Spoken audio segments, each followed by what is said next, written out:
Mengapa kamu begitu tidak tahu malu? Huang Fu Jiangyao cemas. Siapa yang kamu sebut tidak tahu malu? Jaga mulutmu. Jika kamu tidak menerimanya, ayo kita ke panggung pertarungan dan yang kalah akan bunuh diri, kata Xiao Yuer. Apa? Bunuh diri? Bukankah ini terlalu kejam? Begitu Xiao Yuer mengatakan ini, semua orang yang melihatnya terkejut. Meski memang salah jika orang tersebut langsung menguji kultivasi Chu Feng tanpa persetujuannya. Tapi itu bukan masalah besar, bukan? Sebenarnya mempertaruhkan hidup Anda secara langsung. Watak ikan kecil ini terlalu besar. Setelah mendengar ini, sedikit keraguan muncul di wajah Huang Fu Jiangyao yang tak kenal takut. Jika itu orang lain, dia tentu saja tidak akan takut, tetapi dengan pukulan barusan, dia menyadari bahwa Xiao Yuer tidaklah sederhana. Jika itu adalah pertandingan sparring, dia tidak akan takut.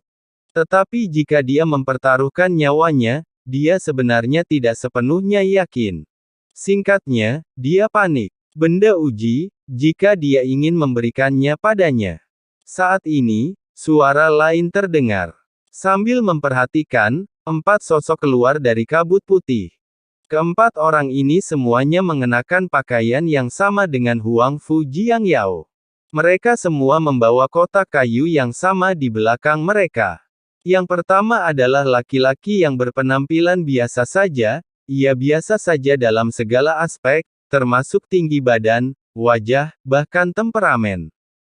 Jika bukan karena pakaian ini dan 3 orang di sebelahnya, dia akan menjadi tipe orang yang akan tersesat di tengah keramaian dan sangat tidak mencolok.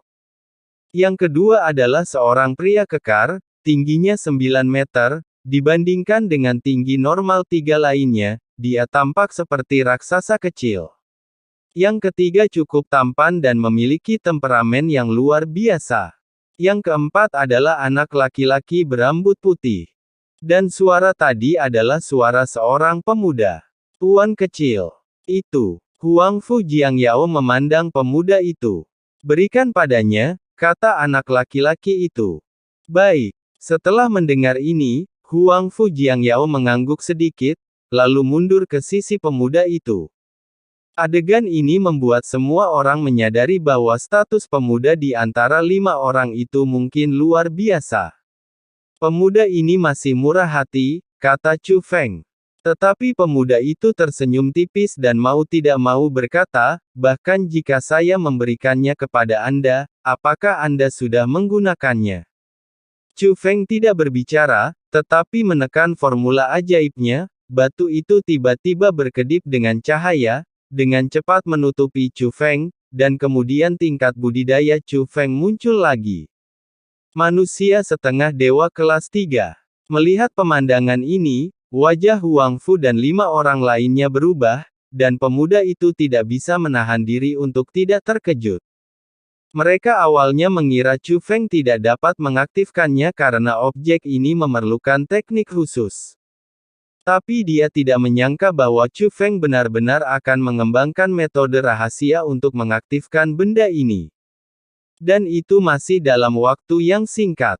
Terima kasih. Chu Feng langsung memasukkan batu itu ke dalam tas Qian Kun. Saya awalnya sangat tertarik dengan garis keturunan tingkat surga Anda. Tetapi manusia setengah dewa kelas 3 itu benar-benar mengecewakan, pemuda itu menghela nafas.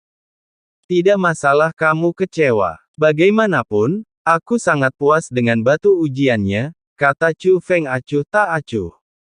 Tapi Xiao Yuer berhenti, ada apa dengan manusia setengah dewa kelas 3? Aku akan tetap menghajarmu sampai berkeping-keping. Mendengar ini, pemuda itu mengalihkan pandangannya ke Xiao Yuer, yang sebenarnya tersenyum menghina, dan kemudian menatap ke arah Xianhai Shaoyu dengan tatapan jijik yang sama. Xianhai Shaoyu dan Xianhai Yuer, kan? Kudengar kalian punya beberapa keterampilan, tapi sebaiknya aku mengatakan yang sebenarnya.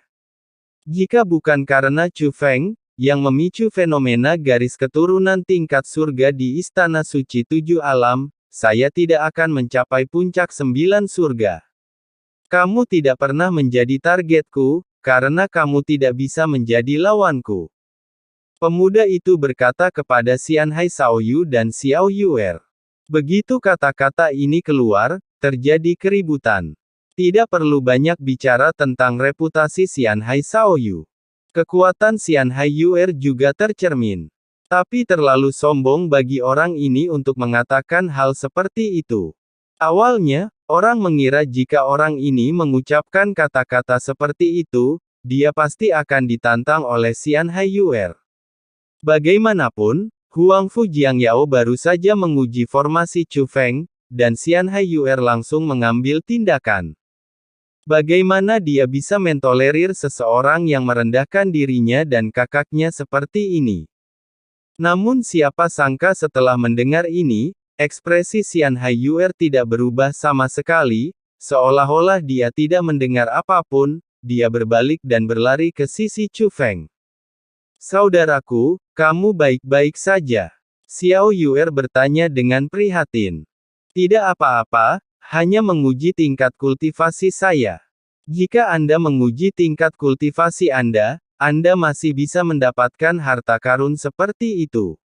Anda tidak akan kehilangan darah, dan suasana hati Anda akan baik, kata Chu Feng sambil tersenyum.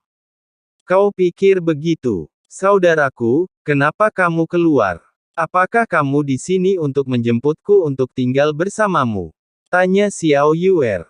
Yah, sebenarnya aku ingin berbicara dengan Wang Qiang tentang sesuatu, kata Chu Feng.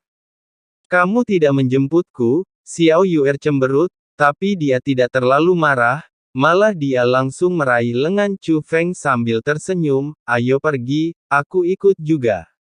Bagaimana situasinya? Melihat pemandangan ini, semua orang merasa tidak bisa menebak Xiao Yuer sama sekali. Mengapa Huangfu Jiangyao baru saja menguji tingkat kultivasi Chu Feng, dan Xiao Yuer sepertinya ingin membunuh seseorang. Mereka bahkan menawarkan untuk mempertaruhkan nyawa mereka secara langsung. Tapi pemuda dari keluarga Huangfu itu secara langsung membenci Xianhai Yuer dan kakaknya, sementara Xianhai Yuer menutup mata. Saudari Yuer, ini masih pagi sekali. Segera, sesosok muncul, itu adalah Xian Miao Miao. Sister Miao Miao, apakah ini masih pagi? Saya merasa tempat latihan tidak ada gunanya. Jika saya tidak takut mempengaruhi kultivasi kakak laki-laki saya akan pergi menemuinya tadi malam, kata Xiao Yuer. Saya juga merasa tidak ada gunanya. Sebaiknya saya tidak kembali berlatih dan terus bermain dengan Chu Feng, kata Xian Miao Miao. Ya, itulah yang kupikirkan, Xiao Yuer mengangguk dengan keras. Oh, aku benar-benar tidak menyangka, kami berpikir untuk pergi bersama. Segera, dua sosok lagi muncul, itu adalah lonceng angin yang menarik Long Muci. Melihat mereka semua ada di sini, Chu Feng pun mengumpulkan mereka untuk mencari Wang Qiang. Jadi, ini akhirnya. Saya pikir akan ada perkelahian. Tidak, apa yang baru saja mereka katakan. Xianhai Yuer, Xian Miao Miao, dan naga lonceng angin Musi, apakah mereka akan tinggal bersama Chu Feng? Apakah aku salah? Aku pasti terlalu banyak berpikir, kan? Chu Feng ini hanyalah manusia setengah dewa kelas 3. Mengapa dia pantas mendapatkannya? Sulit bagi semua orang untuk memahaminya. Namun tak lama kemudian, beberapa sosok muncul di alun-alun. Ketika sosok-sosok itu muncul, alun-alun yang berisik kembali sunyi. Mereka adalah para jenius dari Istana Suci Tujuh Alam. Sepertinya mereka sudah sepakat untuk tidak muncul sebelumnya. Saat ini, lebih dari 2.000 orang hadir untuk penampilan ini. Mereka mengenakan jubah roh dunia dari Istana Suci Tujuh Alam secara seragam, meskipun tidak satu pun dari mereka menunjukkan kekuatan penghalang, mereka tampak megah, sangat kontras dengan yang lain. Besarnya momentum ini lebih kuat dibandingkan gaya lainnya. Pemimpinnya ada 3 orang. Mereka semua mengenali pria di sebelah kiri dengan kulit putih dan wajah seperti wanita. Dia adalah si jenius, Ling Xiao, yang dikenal sebagai spiritualis dunia junior terkuat di dunia seni bela diri yang luas saat ini. Yang di sebelah kanan adalah seorang wanita dengan kulit putih dan cantik, tapi dengan tatapan tajam di matanya. Meski sudah bertahun-tahun tidak muncul, samar-samar terlihat bahwa dia adalah World Spiritis Genius yang setenar Ling Xiao, World Baby. Sedangkan untuk yang di tengah, hampir belum ada yang melihatnya. Namun untuk bisa berdiri di posisi ini, dia harus menjadi Jietian yang terkenal.